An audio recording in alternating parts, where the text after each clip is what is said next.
to read this book. This book is essential. Thanks for having me, Emma. Yeah, I'm genuinely so excited to be having this conversation, so thank you. Gallic Prize, the British Book Award, and the Bread and Roses Award. I was like, well, that's that done. I was like, I'll just go back to my life, but the world is like, no. The podcast is really fun to make. I'm excited about the conversations that the book is provoking, and now I feel, a year on, a larger conversation. Yeah, that's amazing. Yeah, got to embrace, I bet. So coming back to your original blog post. Trying. That came from a good few months of attempting to post was like saying, I can't do this anymore, and here are the reasons why. I don't really believe in ghosting, like some people, when a situation becomes up, and I was really trying to articulate like what it felt to be, this is all in your head, you're being divisive, etc., etc. Writing on that website, on my blog, since I was 19 years old, and nobody really read anything. So many people from all around the world are saying, mood, wow, I did not realize that I had been like unwittingly taking part. So, the power of the internet, it just absolutely, blew my mind. Yeah, definitely. So, for people who deny the ways, deny defense that you wish you had written about or covered. I think that racism really negatively affects, open my technology or go to a gathering or a meeting without detrimental effect on my mental health, for sure. That is truly part until they read the book or until they read that initial essay, And I just feel I'm cut up by people who are in circumstances where that's not the case. Like denial about race in friendship groups or workplaces and just being made to feel like, you know. They're insane, yeah. So I think that's something that... Writing it and everything you've dealt with, what's given you, what do you use that gives you kind of resilience? I said at the beginning of this interview that I was a bit like, and that's because symbol, and that's scary. I'm sure you know. And equally as scary. Absolutely. So I just know how journalists to attempt to expose that, and as a but I can't tell you how to live your life or how to retreat from the sphere somewhat. And that's been a learning curve for me for sure. I never, one thing that I always say about the book is that the book, and I'll talk about that with my friends and family, but I don't know about that. And that's something that I'm really I'm latching onto this idea of I don't know. It's been a learning curve for me, and that's been amazing for a sense of self and a sense of grounding and resilience to hopefully go on. Hard to say no or to not meet people's expectations. Opportunity. And one day you're like, wow, I really enjoy their considered opinions on this, and this is becoming a little divorce from reality. It's a good and thoughtful, and that way I wouldn't dig myself into a hole. External. Riding a wave. Yeah, totally. The book has had a positive response from white people when you said that white women must question their whiteness in the patriarchy. For me, to sort of intro the book to the wow. Everyone cool? We're cool? Good. I went into loads of reading. Me getting to the point of writing that was it was a process. I have something and it's just different. It's a different connection. Which is a chapter about feminism. It took me a year to write. It took me such a long time. Feminist activism when I was 19 years. I'm really resonating with this stuff. So I went on Google and I just searched. I was I'm going to go to some of these events. I seem to be the only person in my immediate vicinity who being supportive time. The movement broadened and there were more perspectives, of which mine was one. Feminism in that particular year. Came from the legal scholar, Dr. Kimberly. So then we're somehow being equated with sort of bullying. No wrong, I'm sure that woman had been harassed online from people from across the political spectrum, but the idea that to be white is to be right. University, and I did my time at Oxford, and you sort of get given this know things. You know things, and as you were talking about earlier, be this is what I know. But I think certainly, about this last week at a conference, this whole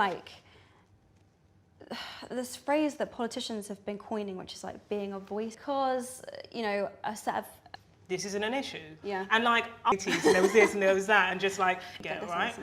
And if you want, then the international space, but I think that we have exactly the same problems. Yeah. I mean, I really admire the work of, sad though, and I also work a lot and read it in the British Library when I was researching the book. And like, I went through that education. And I like, you know, gaping holes each other well. It's kind of like very elective at the moment. Yes. Or become an adult and be like obscure library. Yeah. There was this word that came up a lot, jingoistic, or patriotism. And hey, you know everything now. Into the world Off you go. Yeah. Yeah. You know, and which is, if you kind of went as my tribe, that must have been incredibly like painful. Do you feel that way? That must have been very painful. Mail, student paper, staff, you know, you're all voluntary. Everyone's doing it because they like to write. That was upsetting. I would say that the biggest large feminist gathering, then it split off into groups, and you know, I discuss this in the book, like why is there a need for this? I definitely felt alone, for sure. Yeah. Human race rather than feminist, and feminine out of society, back into the home, back into the kitchen. I know. Keep saying. I know. But here we are in 2018. And in order to solve a and then there's nothing you can do. Like, wow, this is a real uphill struggle. It's just like Audre Lorde, of academic feminists to recognise beyond the first patriarchal lesson in our world, around like, oh my God, well, if we're all going to be in these tiny factions. And then I read that quote and I was like, loved it. For sure. Yeah. Love Audre Lorde. So cool. What a babe. I'm going to do another Audre Lorde quote now as well. It's when we don't speak, not us. Do you have a guideline? Which I personally don't. Certainly doesn't need advocates. He's cool.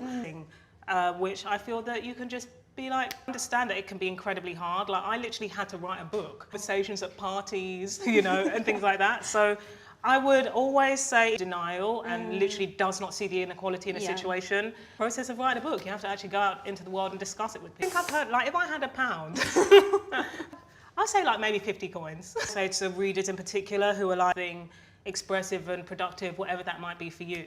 In London School, which we've already talked about, fighting racism is to just own that history of structurally racist society. As a nation, glimmers of hope. I checked, there's 2 petitions on, I think that like a situation that's emblematic of where Britain is with this conversation is found herself studying at Cambridge. That's rare in itself. Particularly, you know, that her life in the world, and it was a whole hoo-ha about a letter that she'd signed. And personally, I think she should sue the Telegraph. Students with choice, you know, having choice to, you know, let's teach colonialism in schools. Yeah. And that's really terrifying to me.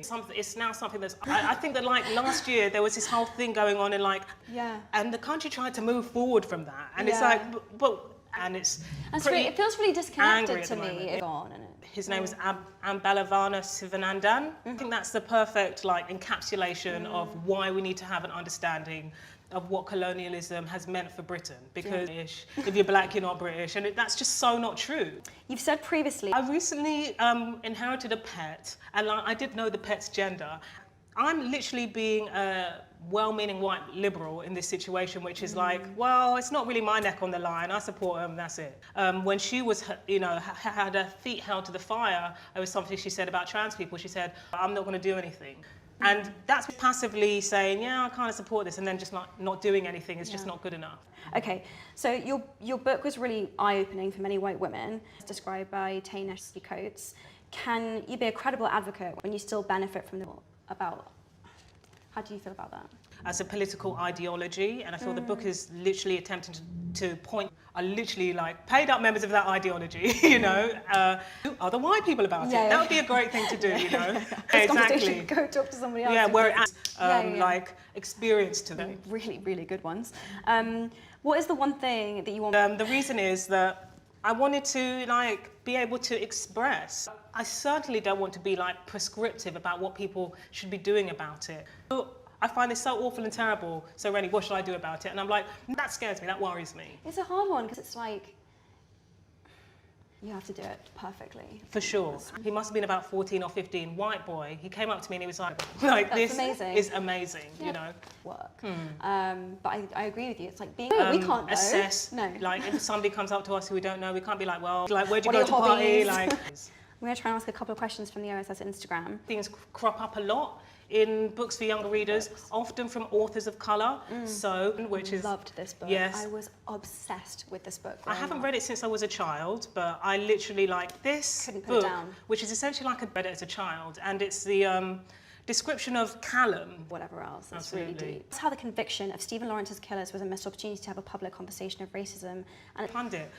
But one thing that I thought to myself was media wanted to discuss it was almost like it was our Obama moment, but no one was elected here, and so I thought it was a bit of a red herring to discuss it nationally as though you know Britain had elected Meghan Markle. People were like, "Yay, this is like Britain's multicultural society," and I'm like, that's not actually what's happening here, and I'm happy for them. For racism in the world. Now. Yeah, exactly. Problem solved. Talking to me, answering all these questions. Last question. This is for you actually, because I've already got a copy. Thank you. I ruined mine in a hot tub. One of my favourite fiction books I've read probably in the last decade. It's a rich, gorgeously written story about... Thank You you. absolutely need to read it. Okay, amazing. It's really nice actually to have a piece of fiction to like sort of balance your non-fiction contribution. So this is really exciting. Okay, like, get it in there. Okay, I need to speedily read this. Excellent. So nice talking to you. Likewise, Emma, and thank you for Awesome. signal boosting my book. My pleasure. Thanks.